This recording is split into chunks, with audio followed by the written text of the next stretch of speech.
Hello, very warm welcome. Breaking news, well, about an hour ago, but we'll say breaking news. Robert Kubica returns to the 2019 grid. It's bittersweet in a way because that means Ocon, no seat in 2019, but Kubica returns. Underrated. Hugely underrated Polishman returns. 12 podiums, Grand Prix winner, leading the championship in 2008. He returns back to the sport after his horrific accident 8 years ago. Wow, I can't believe it's that long ago since it happened, but he's back in a race seat. What a lineup for Williams. George Russell, F2 champion, and, well, F2 champion and Kubica's his stats prove it. 12 podiums in average cars, Grand Prix winner. He's talented.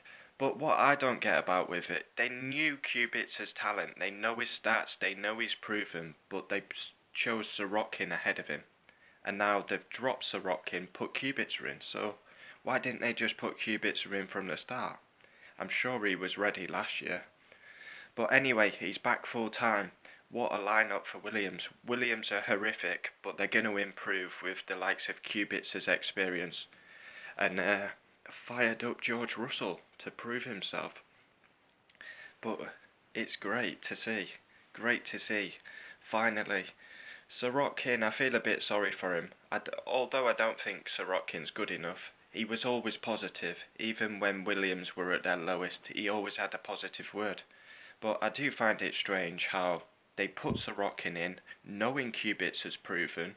They chose Sorokin ahead of Kubica. And now they've dropped Sorokin, put Kubica in. So they might as well have just put Kubica in from the start. Stroll's off to Force India, we already know this.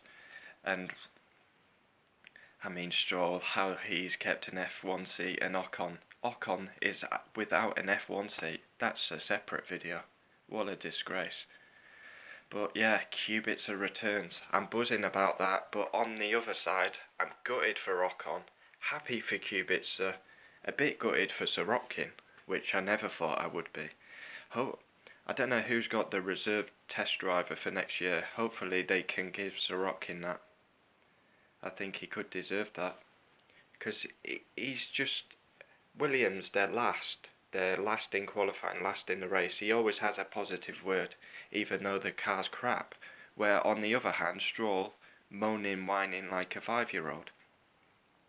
He's off to Force India with Daddy, and Stroll and Russell in at Williams. Now, are Williams going to be better next year, or are they still going to be the last team? But with Kubica's experience, Russell will be fired up, drive the team forward. And that's going to be hard for Russell. His first teammate is Kubica. But what a story, Robert Kubica. He was always a great driver. He was always underrated. He's a bit like Perez in that sense. Podiums in mid-table cars. And he's a race winner. Crashed in 2007. Probably his best moment in F1 for all the wrong reasons. Huge crash, rolled upside down 5 or 6 times. And then 2008 comes back to the track where he crashed and he wins the race. And he was leading the championship after that race. Unbelievable. In a BMW Sauber. Yep, so there we have it. I think we've only got the Toro Rosso seat to fill. Well, Force India haven't announced Stroll yet, but that's inevitable. And the Toro Rosso seat, Alexander Albon looks like he's going to get it. F2 driver. So there we have it. Robert Kubica returns. What a story.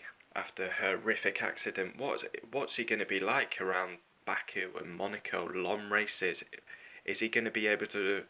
Is his hand going to hold up for 78 laps around Monaco? Concentration at its top.